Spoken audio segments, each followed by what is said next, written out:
Hi there, folks. This is Ken Maynard and Tarzan. Inviting you to join us here in the tack room of the Diamond K Ranch for another exciting tale from the Diamond K. You know, folks, I sure enjoy these little visits we have together. It's nice to get acquainted with all of you.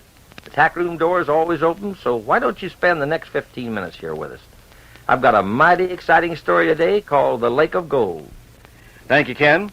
From the tack room of Ken Maynard's Diamond K Ranch, we're bringing you transcribed stories of adventure, stories of circus life, fascinating tales of the Old West where cowboys still follow the cattle trails, stories of rodeos and parades, colorful legends of the Red Man, hidden gold and buried treasure.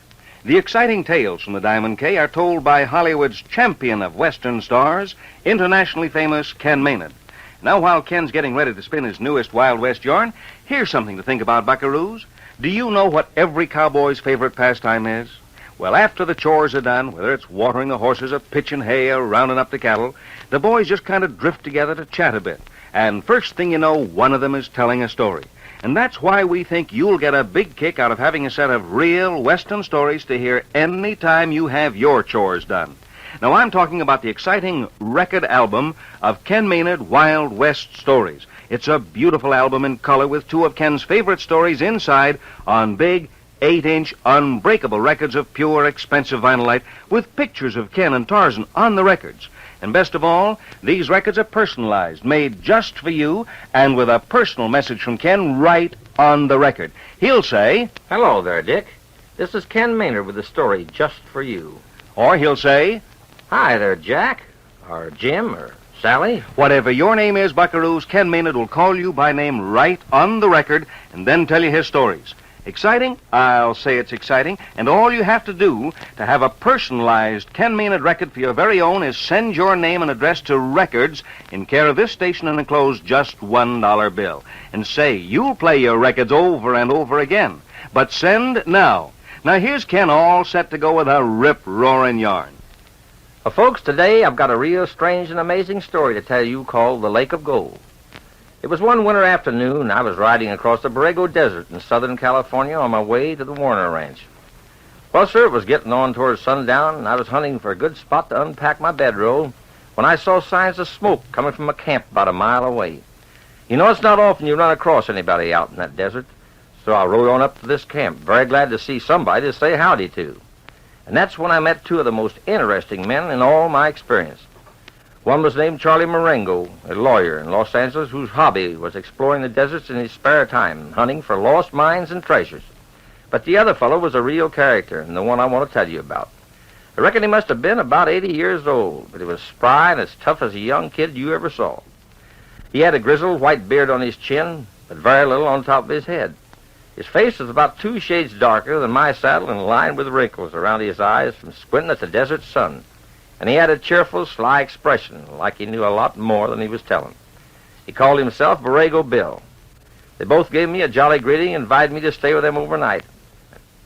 Well, sir, after supper we made ourselves comfortable around the fire telling stories as fellows do. And I'd just finished telling about an adventure of mine up in the North Lake country when I was on a fishing trip, when old Bill puckered up his face, took his pipe out of his mouth and said, Mr. Ken, you mentioned lakes that way. Puts me in mind of a lake I heard of once. I remember like it was yesterday, though it was back about 73 when I was a young feller. I worked out of Placerville, that's east of Sacramento, you know, a long time ago, called Hangtown. The big gold rush had passed by, but a lot of fellows were still working over the old diggings. Now, I had a fool notion that if I had tramped around high enough in the Sierras, I might find the source of all that gold the miners and placer workers took out of the streams and the rivers below. I had a good burro and plenty of grub, so I set out for the high places and didn't care when I got back. Every mile or so I'd take samples of the rock, but never saw a sign of color of gold anywhere. My old burro, I can see him now just as clear as I see you, Mr. Ken. His name was Nugget, and he was a faithful friend. But Nugget was getting tired. For a burro, that's unusual. Maybe we was a bit higher than I thought. Anyway, that afternoon we made camp early, about 3 o'clock, and I told Nugget that next morning we'd give up, start back along that long trail to Placerville. We had a good snooze that night. The air was clearer than usual, and the stars were uncommonly bright. Burro Bill looked up at the stars above our campfire there in Borrego Desert, then continued with his story. "You won't believe this, Mr. Ken," he said, "but the next morning, Nugget seemed peculiar. He was restless and kept pointing his head toward the North Hill. Seemed like he wanted to go on a few miles further. Nugget was my friend," Burro Bill said, "and if he wanted to go on, I was going with him. We got to the top and looked down. Way below us, ringed around by the pine trees, was a lake. It had been a very dry season, and the lake was low. I could see the old shoreline some 50 feet above the water. It was a pretty thing there among the green peaks, and the water was clear and blue. Nugget was drinking his fill of the fresh, cold water, and I was filling my canteen, when down through the blue water I noticed something shining. It was a shimmering golden color. While the mud was black, it looked like there wasn't much mud at all because it was heavy with shiny golden flecks. I'd been around the camps long enough to know gold from pyrite, and I tell you it was true, Mr. Ken," Bill said. "The bottom of that lake was solid gold." Well, sir, Mr. Ken, there I was, miles from anywhere, alone with the biggest fortune a man could ever dream of. The problem was what to do about it. Got out my pan and sampled a bit of the lake bottom. After the mud and black sand had washed away, I had a bottle full of the finest leaf gold and small nuggets I had ever seen. That night and all the next day, I panned all the gold that Nugget and I could carry, just as easy as picking up sand from the seashore. But Nugget was worrying me. He didn't eat much that night and didn't want to get up the next morning. This scared me plenty because Nugget was the only friend I had in the world, and besides, I was counting on him to carry back my gold, food, and water. Without a burr in that wilderness, a man might as well give up before he started. Well, now, I'd say that was a mighty uncomfortable spot for anybody to be in, wouldn't you, friends? But you know, speaking of comfort, if a man doesn't feel good and comfortable, he can't do his best work or enjoy his play. Just for your information, buckaroos, I feel my best when I'm dressed comfortably. And you know my favorite outfit when I'm working or just loafing around? It's my K shirt and a pair of jeans. And you'd be surprised how many young buckaroos are agreeing with me. Kids all across the country are writing in asking for a K shirt like mine. I've told you about it before. It's a comfortable cotton shirt made like a T-shirt in the color of desert sand, with my own Diamond K brand in bright red on the front, and Tarzan and me looking right at you. Now, if you want to join the gang that's wearing my own private K shirt, all you got to do is send me your name and address. Tell me what size you wear, 2, 4, 6, 8, 10, or 12, and enclose a $1 bill for the fellow that makes them. Pretty fancy shirt for just a little $1 bill, and you'll get a lot of wear out of it. Be sure and send me your sizes now. 2, 4, 6, 8, 10, or 12. Ask Mom. She'll know what size you wear. Well, now let's get back to Borrego Bill and his story of the Lake of Gold. At least 50 years had gone by since old Bill's adventure, but I could see every detail was as clear as if it had happened yesterday. Bill reached over to take a burning stick from the fire and relit his pipe before he continued. "Yes," he said, "it's true about the Lake of Gold. But there I was, a millionaire, and couldn't buy a penny's worth of help from my best friend. I sat up all night with my burro Nugget, but the next morning he was dead. I never knew what got him. Just wore out, I guess. Anyhow, I gave him as fine a funeral as I could, and I'll bet no burro ever had a king's ransom in gold buried with him." I looked over at Burro Bill as he paused in his story, and his old weather-beaten face was lit up with memories. He went on to tell me that he'd packed as much grub and gold on his back as he could carry, left his shovel and pick and everything else there with Nugget, and started back to Placerville. He said he knew all about these smart fellers that make an accidental gold discovery, go into town, stake their claims, and then can't find their way back again. So old Bill made himself a map and checked every detail, as true as possible, and on the way back he was sure he could find that lake again blindfolded. It took him about a week to hit Placerville. He staked his claim and rounded up a fellow he knew for a partner. Pete Winters was his name. Well, Pete didn't believe one word old Burro Bill told him about the lake, but he couldn't disbelieve the gold Bill had. So Pete finally agreed to go. And then the rainy season set in. "Yes, sir, mister," old Bill said to me. "The storms was as bad as I can remember. Maybe you've heard about that bad winter of '73. Well, no sooner did it let up than the snows come, and it was no use Pete and me trying to do anything else till spring. I wasn't worried," he said.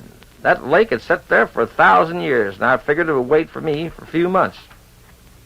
We hunted all that spring and went back and hunted all the next. But you know, mister, that lake of gold had plumb disappeared off the face of the earth, near as I could tell. Oh, I reckon it must have been there somewhere, but there's a lot of lakes in that country, and new ones after the rains, and they all look pretty much alike. Besides, the rains had filled them all to the top, and my lake with a low water line just wasn't there anymore. Pete got pretty disgusted. Figured I was trying to hold out on him, and we broke up. Old Bill chuckled again as he thought about it, and then he continued, "Well, I never had the heart to go back after that. So after my gold run out, I drifted to one thing and another, and finally wound up here in the Borrego Desert. Maybe it's all just as well. If I'd have found that lake of gold again and got rich, I'd probably turn plumb shiftless and took to city living. Anyhow, Mr. Ken, that story is true, and I've got no reason to tell you wrong. Somewhere up in the Sierras is a lake of pure gold. Someday when I get around to it, I'm going back to Old Nugget. He's going to lead me right to it." Old Bill stopped. I knew that was the end of the story. Without another word, he rolled himself up in his blanket and went to sleep. Moringa and I followed suit. But as I went to sleep that night, I made up my mind. If ever I was up in the Sierras in the dry season, came across a rusty shovel, some burro bones alongside the mountain lake, I'd be willing to stop a while and do some panning, because you never can tell. It might be the lake of gold. Gosh, Ken, that sure was a super story. But you know, when you finish a story, I just keep wishing there was more, because I really go for a good Western story. And I'll bet you young buckaroos listening feel a lot like I do. You never get enough of hearing good stories either. And that's why I think if you haven't already ordered your Diamond K record album of exciting Ken Maynard stories, you're losing time. You could be enjoying them. You know, this beautiful color album contains 4 sides of stories on unbreakable 8-inch records of pure expensive vinylite to play on a standard 78 RPM speed phonograph. And don't forget, they're made just for you with a personal message from Ken Maynard, Hollywood's champion of Western stars. Just wait till you hear him say, "Hello, George," or Don, or Hazel, or whatever your name is, right on the record. They're personalized just for you. It's the biggest value I know of for just $1. 2 records in an album, 2 complete Wild West stories with pictures of Ken and Tarzan on the album and on the records for only $1. Just send your name and address to Records in care of this station and enclose the $1 bill. Now, if the record album is a gift for someone else, be sure to write the name of the person you want Ken to say hello to and the name and address where you want the album sent. So send today to Records in care of this station. Don't wait any longer to get in on the fun. Now, here's Ken to tell you about his next exciting story. Well, closing time's rolled around again at the old Diamond K Ranch. This is Ken Maynard and Tarzan saying so long till next time we meet, when I'll tell you a story I call Cattle Rustling, Texas Style. In the meantime, be sure to get your $1 bills in the mail for some real Western fun. You've been listening to Tales from the Diamond K, told by Ken Maynard, internationally famous cowboy, stunt rider, and Hollywood's champion of Western stars. Tales from the Diamond K was transcribed and produced in Hollywood.